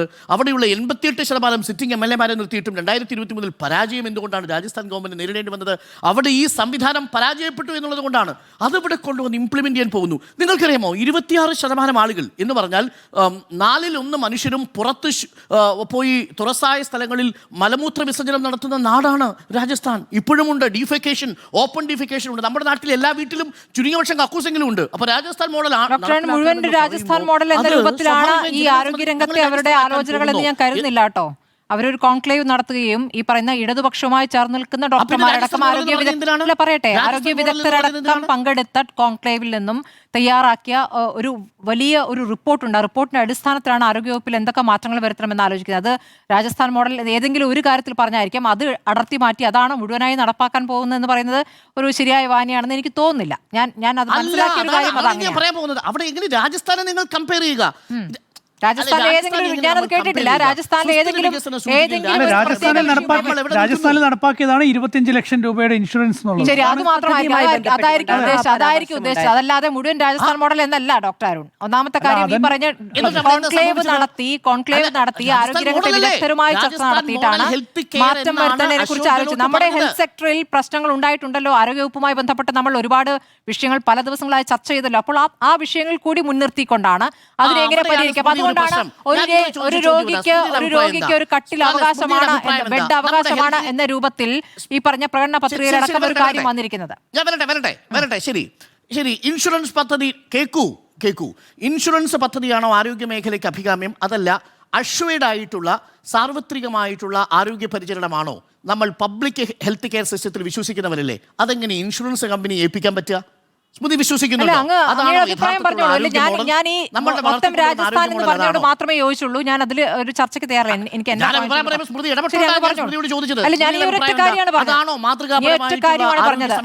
അങ്ങനെയാണോ കേരളം വളർന്നത്? അല്ല, കേരളത്തിൽ ഇപ്പോഴെന്തായാലും ആരോഗ്യ സംവിധാനം എന്തായാലും തകരാറിലാണ്, കുഴപ്പത്തിലാണ് എന്ന് തന്നെയാണ് ഞാൻ കരുതുന്നത്.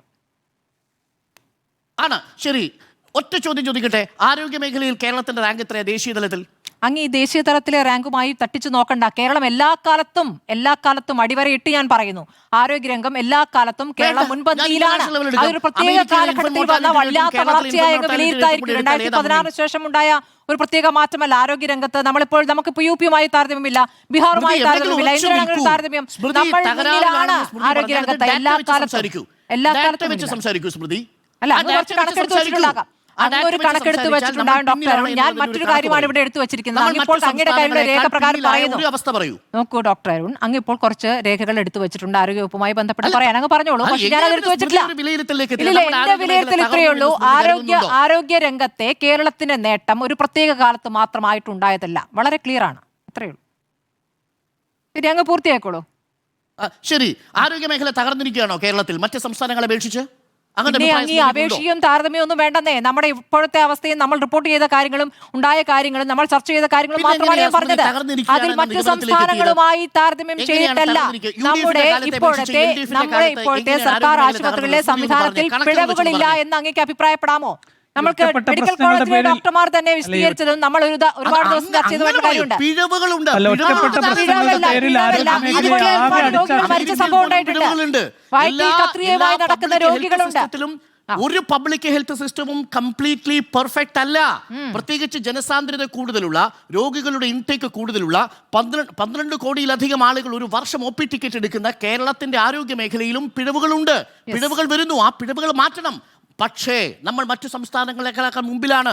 അവിടെ നമ്മൾക്ക് രാജസ്ഥാനിൽ നിന്ന് പഠിക്കേണ്ടതായിട്ട് ആ അർത്ഥത്തിൽ ഒന്നുമില്ല. രാജസ്ഥാനിൽ നിന്ന് പഠിക്കുമ്പോൾ നിങ്ങൾ ഇൻഷുറൻസ് കമ്പനിയുടെ കൈകളിലേക്ക് കേരളത്തിന്റെ ആരോഗ്യ മേഖലയെ കൊണ്ട് കൊടുക്കുകയാണ്. സ്മൃതിക്ക് ഒരു സങ്കോചവും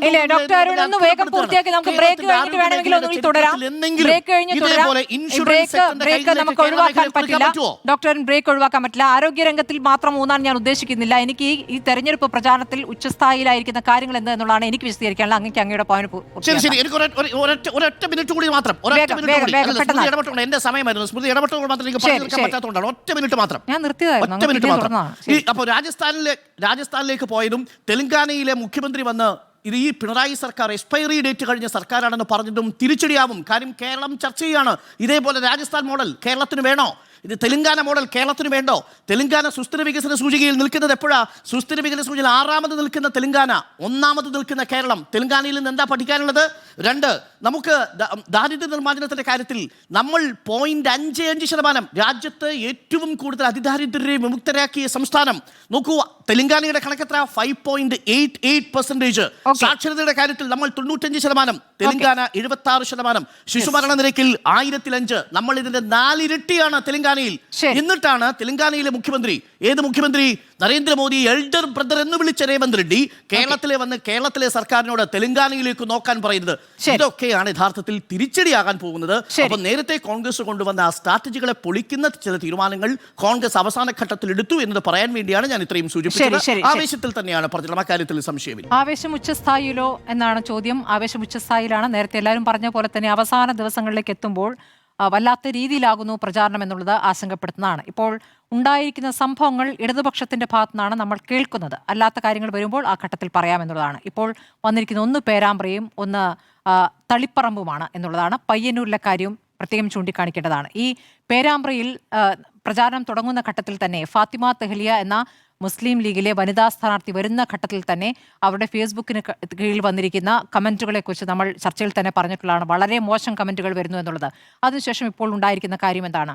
ഇപ്പോൾ അവരെ അപവാദപ്പെടുത്താൻ അല്ലെങ്കിൽ അവരുടെ ഭാഗത്തു നിന്നും മതം പറഞ്ഞുകൊണ്ട് വോട്ട് മേടിക്കുന്നു, അതായത് സമുദായത്തിൻ്റെ ആൾക്ക് വോട്ട് ചെയ്യണമെന്ന രീതിയിൽ വോട്ട് വാങ്ങുകയാണ് എന്ന് പറയുന്ന അനൗൺസ്മെന്റ് വാഹനം പോകുന്നതിൻ്റെ ദൃശ്യങ്ങളടക്കം പുറത്തു വന്നു. ആ ഓഡിയോയും പുറത്തു വന്നു. അവിടെയാണ് ടി പി രാമകൃഷ്ണൻ തങ്ങൾക്ക് അതിൽ പങ്കില്ല എന്ന് പറയുന്നത്. അങ്ങനെയല്ല പറയേണ്ടത്. കാരണം പാർട്ടിക്ക് വേണ്ടി പ്രചാരണം നടത്തുന്നതാണ്. നേരത്തെ അത് മാധവ് വിശദമായി പറഞ്ഞു എങ്ങനെയാണ് ഒരു തെരഞ്ഞെടുപ്പ് പ്രചാരണത്തിന് എന്താണ് പ്രചാരണത്തിൽ പറയേണ്ടത് എന്നൊക്കെയുള്ള കൃത്യമായ കേന്ദ്രങ്ങളിൽ പോകുന്നു. CPM-ന് കുറച്ചുകൂടി അതിൽ ചിട്ടയായ രീതികളുണ്ട്. അപ്പോൾ അതിൽ നിന്ന് വിരുദ്ധമായി ആരെങ്കിലും ചെയ്തിട്ടുണ്ടെങ്കിൽ അതാരാണ് ചെയ്തതെന്നും ഏതാണ് വാഹനമെന്നും ആരാണ് അനൗൺസ് ചെയ്തതെന്നും ആരെങ്കിലും അതിന് പിന്നിലുണ്ടോ എന്നും പരിശോധിക്കാനുള്ള സംവിധാനം പാർട്ടിക്കുമുണ്ട്. അതല്ലാതെ പോലീസിലേക്ക് അത് കംപ്ലൈൻറ്റ് ചെയ്താൽ ചെയ്യാവുന്ന കാര്യമാണ്. അപ്പോൾ അങ്ങനെ ഒരാളുണ്ടോ എന്നുള്ളത് പരിശോധിക്കും എന്നായിരുന്നു ടി പി രാമകൃഷ്ണൻ പറയേണ്ടിയിരുന്നത്. അങ്ങനെയല്ല യഥാർത്ഥത്തിൽ പറഞ്ഞിട്ടുള്ളത് എന്നുള്ളതാണ്. അപ്പോഴാണ് നമുക്കത് വടകരയുമായ സാമ്യം തോന്നുന്നത്. നേരത്തെ സുനിൽ പറഞ്ഞതുപോലെ ടി പി രാമകൃഷ്ണൻ തുടർച്ചയായി അവിടെ വിജയിച്ചുകൊണ്ടിരിക്കുന്ന ആളാണ്. ഭൂരിപക്ഷം ഉയർത്തിയിട്ടുള്ള ആളാണ്. പക്ഷേ ഭൂരിപക്ഷവും തെരഞ്ഞെടുപ്പിലെ വിജയവുമല്ല ഘടകമെന്നേ. കാരണം ഈ പറയുന്ന കെ ശൈലജ ഉപതെരഞ്ഞെടുപ്പിൽ മത്സരിക്കുമ്പോൾ, വടകരയിൽ മത്സരിക്കുമ്പോൾ കെ ശൈലജ അതിനു മുമ്പുള്ള മത്സരങ്ങളിൽ എത്രത്തോളം വോട്ട് മേടിച്ചിട്ടുണ്ട്? കേരളത്തിൽ തന്നെ ഏറ്റവും വലിയ ഭൂരിപക്ഷത്തിലാണ് മട്ടന്നൂരിൽ നിന്ന് അവർ വിജയിച്ചിരുന്നത്. അപ്പോൾ അതല്ല കാര്യം. അതിലപ്പുറമുള്ള ചില കാര്യങ്ങൾ, പരാജയം മണക്കമുള്ള അല്ലെങ്കിൽ അവിടെ ഇന്ന കാര്യങ്ങൾ കുറച്ച് പ്രവർത്തിക്കും എന്ന് കരുതി അതവിടെ ഉപയോഗിക്കുകയാണ്. കാഫിർ സ്ക്രീൻഷോട്ട് വിവാദം നമുക്കറിയാം. അത് ഷാഫി പറമ്പിലിനെതിരെ ആണ് ആ വിദ്വേഷ പോസ്റ്റ് വന്നത്. ആ സ്ക്രീൻഷോട്ട് വ്യാപകമായ സോഷ്യൽ മീഡിയ പ്ലാറ്റ്ഫോമുകളിൽ പ്രത്യക്ഷപ്പെടുകയായിരുന്നു. വാട്സപ്പിലും ഫേസ്ബുക്കിലും ഒക്കെ വന്നു. അതാദ്യം പ്രത്യക്ഷപ്പെട്ടത് അമ്പാടിമുക്ക് സഖാക്കൾ എന്ന ഫേസ്ബുക്ക് പേജിലാണ്. പിന്നീട് റെഡ് ബറ്റാലിയൻ എന്ന ഗ്രൂപ്പിൽ നിന്ന് കിട്ടിയെന്ന് അമ്പാടിമുക്ക് സഖാക്കൾ അഡ്മിൻ മനീഷ് പോലീസിനെ അറിയിക്കുകയായിരുന്നു. അത് CPM-ലെ KK ലതികയെ പോലുള്ള നേതാക്കൾ അത് ഷെയർ ചെയ്യുകയും ചെയ്തിരുന്നു. അതിനുശേഷം KK ശൈലജ തെരഞ്ഞെടുപ്പിന് തൊട്ടു മുമ്പ് ആ കാര്യം തെരഞ്ഞെടുപ്പിന് തൊട്ടു മുമ്പ് അത് പറയുകയും ചെയ്തിരിക്കുന്നു. കാഫിർ സ്ക്രീൻഷോട്ട് പോലും തനിക്കെതിരെ എന്ന രൂപത്തിൽ പറയുകയാണ് ചെയ്തത്. പക്ഷേ അത് തെരഞ്ഞെടുപ്പിൽ എങ്ങനെയാണ് അവസാനിച്ചത് നമ്മുടെ മുന്നിലുണ്ട്. അതിനുശേഷം ഇന്ന് അതിൻ്റെ അന്വേഷണം അവസാനിപ്പിച്ചുകൊണ്ടുള്ള വിവരം വരുന്ന ദിവസം കൂടിയാണെന്നുള്ള ആലോചിക്കണം. അതേ രീതിയിൽ സമാനമായ രീതിയിലാണ് പേരാമ്പ്രയിൽ സംഭവിക്കുന്നത്. പേരാമ്പ്രയിൽ അത് മാത്രമല്ല കേട്ടോ, വോട്ട് മേടിക്കാൻ കന്യാസ്ത്രീകളുടെ അടുത്ത് പോയിരിക്കുന്ന ഈ ഫാത്തിമ തെഹ്ലിയെ തലയിൽ കൈവച്ച് അനുഗ്രഹിക്കുന്നുണ്ട്, അല്ലെങ്കിൽ പ്രാർത്ഥിക്കുന്നുണ്ട് കന്യാസ്ത്രീകളുടെ ഒരു രീതിയാണ്. അവരുടെ അടുത്തേക്ക് വരുമ്പോൾ ഞങ്ങളെ എൻ്റെ വിജയത്തിന് വേണ്ടി പ്രാർത്ഥിക്കണമെന്ന് ആവശ്യപ്പെടുമ്പോൾ അവരത് തലയിൽ കൈവച്ച് പ്രാർത്ഥിക്കുന്നു. ഉടനെ അത് മാമോദിസ മുക്കിയിരിക്കുന്നു എന്ന രൂപത്തിൽ ഒരു വീഡിയോ എടുത്തുകൊണ്ട് പ്രത്യേക ഭാഗത്തു നിന്നും അത്തരം വീഡിയോകൾ പുറത്തു പോവുകയാണ്. അപ്പോൾ അതിൻ്റെ ഉദ്ദേശം എന്താണ്? ഇനി തളിപ്പറമ്പിലേക്ക് പോയാൽ അവിടെ ടി.കെ. ഗോവിന്ദനെതിരെയുണ്ട്. ടി.കെ. ഗോവിന്ദന്റെ തലയിൽ തൊപ്പി വെച്ചുകൊണ്ടുള്ള ചിത്രങ്ങൾ പ്രചരിക്കുന്നു. അതിലും ഈ തരത്തിലുള്ള വർഗീയ പരാമർശം. എന്താണ് ഇതുകൊണ്ട് ഉദ്ദേശിക്കുന്നത്? അവിടെ ഇപ്പോൾ സി പി എമ്മിന്റെ കോട്ടയാണ്. തളിപ്പറമ്പായാലും അതെ, പയ്യന്നൂരായാലും അതെ. പയ്യന്നൂർ നമ്മൾ എന്താണ് കേട്ടത്? ഈ ശവന്തൂക്കി കോൺഗ്രസ് എന്ന് പറഞ്ഞിരുന്ന ആ ഒരു പ്രയോഗം നടത്തിയിരുന്ന എം സ്വരാജ് ഇപ്പോൾ ഈ പറയുന്ന പണം മരിച്ചവർക്കുള്ള പണം കട്ടെടുത്തു എന്നുള്ളതാണല്ലോ വാദം. അങ്ങനെ പറയുമ്പോൾ രക്തസാക്ഷി ഫണ്ട് ദുരുപയോഗം ചെയ്തു എന്നുള്ള കണക്കുകൾ നിരത്തി പാർട്ടിക്ക് മുന്നിൽ വയ്ക്കുകയും അത് പാർട്ടി അംഗീകരിക്കാതോടുകൂടി പാർട്ടിയിൽ നിന്ന് പുറത്തുപോയി അവിടെ സ്ഥാനാർത്ഥിയുകയും ചെയ്ത കുഞ്ഞികൃഷ്ണൻ അത് ചോദിക്കുമ്പോൾ എന്താണ് അദ്ദേഹത്തെ പറയുന്നത്? കള്ളന് കണക്ക് കൊടുക്കേണ്ടതില്ല എന്ന്. അദ്ദേഹം എങ്ങനെയാണ് കള്ളനാകുന്നത്? ഇത്തരം പ്രയോഗങ്ങൾ, ഇത്തരം പരാമർശങ്ങൾ തെരഞ്ഞെടുപ്പിൽ എങ്ങനെ പ്രതിഫലിക്കുമെന്നുള്ള പ്രധാനപ്പെട്ട വിഷയമാണ്. പയ്യന്നൂരിലെ ഏരിയ കമ്മിറ്റി ഓഫീസിലെ 3ാം നിലയിൽ തന്നെയാണ്, അവിടെ വെച്ചാണ് ഈ പറയുന്ന ഈ ID കാർഡുകൾ, വ്യാജ ID കാർഡുകൾ നിർമ്മിക്കുന്നതാണ് കെ.സി. വേണുഗോപാൽ ആരോപിച്ചത്. അങ്ങനെ ഒരു ആരോപണം ഉന്നയിക്കുന്നത് അദ്ദേഹത്തിന് CPM-ൽ നിന്ന് കിട്ടിയ വിവരമാണെന്ന് പറയുന്നു. അല്ലാതെ അവിടെ പോയി പരിശോധിച്ച് തെളിവ് കണ്ടെത്തുക ഒരു തരത്തിലും സാധ്യമാകുന്ന കാര്യമല്ല. അങ്ങനെ ഒരു വിവരം കിട്ടിക്കഴിഞ്ഞാൽ സ്വാഭാവികമായും തെരഞ്ഞെടുപ്പ് കമ്മീഷൻ പരാതി നൽകും. അങ്ങനെ ഒരു പരാതി നൽകിയിരിക്കുന്നു. അപ്പോൾ ഒരു കൗണ്ടർ പരാതി തിരിച്ചും വന്നിരിക്കുകയാണ് CPM-നെ അപമാനിക്കാനെന്ന്. ഈ കൗണ്ടർ പരാതികൾ ഇപ്പോൾ ഫാത്തിമ തെഹ്ലിയുടെ കാര്യത്തിലും ഉണ്ടായിട്ടുണ്ട്. ഈ കൗണ്ടർ പരാതികൾ ആ രൂപത്തിലേ എനിക്ക് കാണാൻ കഴിയുള്ളൂ. നിലവിൽ ഇങ്ങനെ ഒരു ശൈലി അവിടെ രൂപപ്പെട്ടിട്ടുണ്ട് എന്നുള്ളതാണ്. ഇനി ഈ പറയുന്ന ഈ വികസനം ഡോക്ടർ അരുൺ പലതവണയായി ആവർത്തിച്ച് പറഞ്ഞുകൊണ്ടിരിക്കുന്നത്, വികസനം ഇവിടെയുള്ളപ്പോൾ വികസനവുമായി ബന്ധപ്പെട്ടുള്ള ഒരു തർക്കത്തിലേക്കും അതുമായി ബന്ധപ്പെട്ട ഒരു ചർച്ചയിലേക്കും ഒരു സംവാദത്തിലേക്കും എന്തുകൊണ്ട് വരുന്നില്ല എന്ന്. അങ്ങനെ ഒരു സംവാദം CPM ഉയർത്തുന്നില്ല. CPM-യുമായി ബന്ധപ്പെട്ടപ്പോൾ SDP-യുടെ കാര്യത്തിൽ ഇവിടെ ജമാഅത്തെ ഇസ്ലാമി എന്ന് ആവർത്തിച്ച് പറഞ്ഞവർ ഇപ്പോൾ SDP വോട്ടുമായി ബന്ധപ്പെട്ടിപ്പോൾ എന്താണ് പറയുന്നത് വളരെ പ്രധാനമാണ് കേട്ടോ. SDP-യുമായി ബന്ധപ്പെട്ട് 2024 നവംബർ 25-ന് SDP വോട്ട് വേണ്ട എന്ന് പറയാനുള്ള ആർജവം CPM-നുണ്ട് എന്ന് കണ്ണൂരിൽ വെച്ചാണ് പിണറായി വിജയൻ പറഞ്ഞിട്ടുള്ളത്. ഇന്നിപ്പോൾ പലതവണ മാധ്യമങ്ങൾ ആവർത്തിച്ച് ചോദിച്ചല്ലോ, SDP വോട്ട് വേണ്ട എന്ന് പറയുമോ?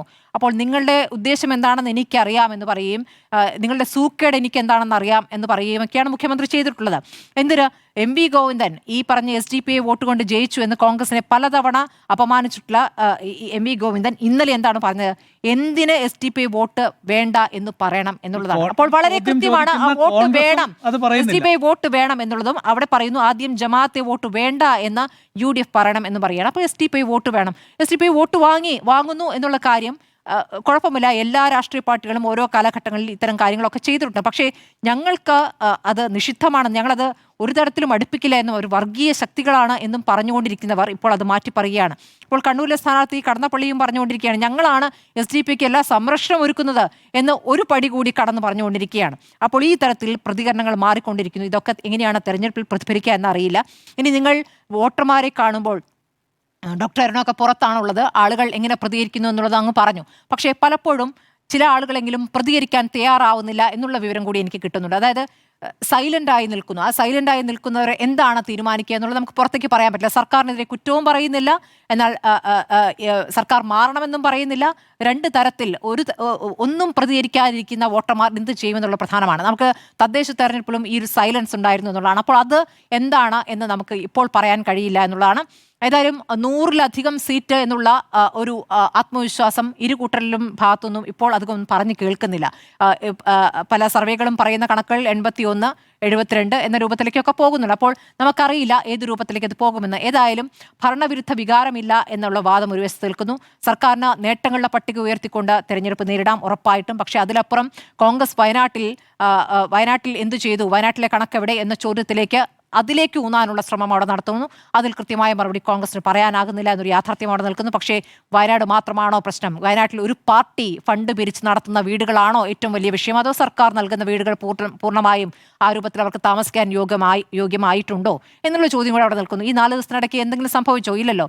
അപ്പോൾ ആ വീടുകളിലേക്ക് ഇതാ ഉടനെ കയറുക എന്ന് പറഞ്ഞ് ഇന്നൊക്കെ ദിവസം എന്തായി? ഇന്നിപ്പോൾ 3-ാം തീയതി കഴിഞ്ഞിരിക്കുന്നു. അപ്പോൾ സംഭവിച്ചിട്ടില്ല. അപ്പോൾ അത് സംഭവിക്കട്ടെ, സംഭവിക്കണം എന്ന് തന്നെയാണ് നമ്മൾ ആഗ്രഹിക്കുന്നത്. അപ്പോൾ അതിനിടയ്ക്ക് അതാണ് സർക്കാർ ചെയ്യേണ്ട കാര്യങ്ങൾ സർക്കാർ ചെയ്യുക, അത് വേഗത്തിലായിട്ടുണ്ടോ എന്നുള്ള വിലയിരുത്തൽ ഉറപ്പായും വയനാട്ടുകാർക്ക് അറിയാമല്ലോ. ആ വീട് കിട്ടിയവർക്കും അറിയാം, വീട്ടിൽ താമസിക്കാൻ കഴിഞ്ഞിട്ടുണ്ടോ എന്നുള്ളവർക്കും അറിയാം, അതിലപ്പുറം കിട്ടാത്തവർക്കും അറിയാം. ഇതൊക്കെ തന്നെയും അവിടെ നിൽക്കുകയാണ്. കണക്കുകളൊക്കെ തന്നെ കൃത്യമായി പറയുക എന്നുള്ളത്, സുതാര്യമായി പറയുക എന്നുള്ളത് എല്ലാ രാഷ്ട്രീയ പാർട്ടികളും ചെയ്യേണ്ട കാര്യമാണ്. കോൺഗ്രസ് അത് എന്തുകൊണ്ട് പറയുന്നില്ല എന്നുള്ളത് അവരുടെ ന്യായമുണ്ടാകാം. ആ ന്യായം എന്തായാലും പുറത്തേക്ക് അറിഞ്ഞിട്ടില്ല എന്നൊരു കാര്യം അവിടെ നിൽക്കുന്നു.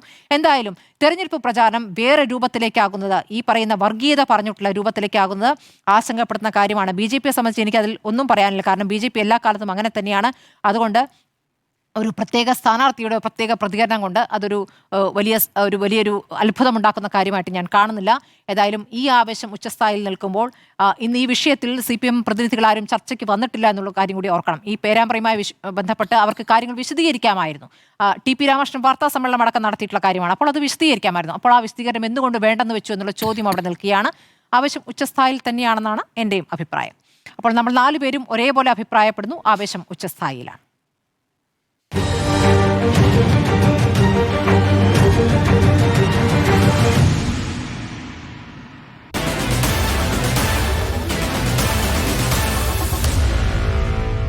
Meet the editors.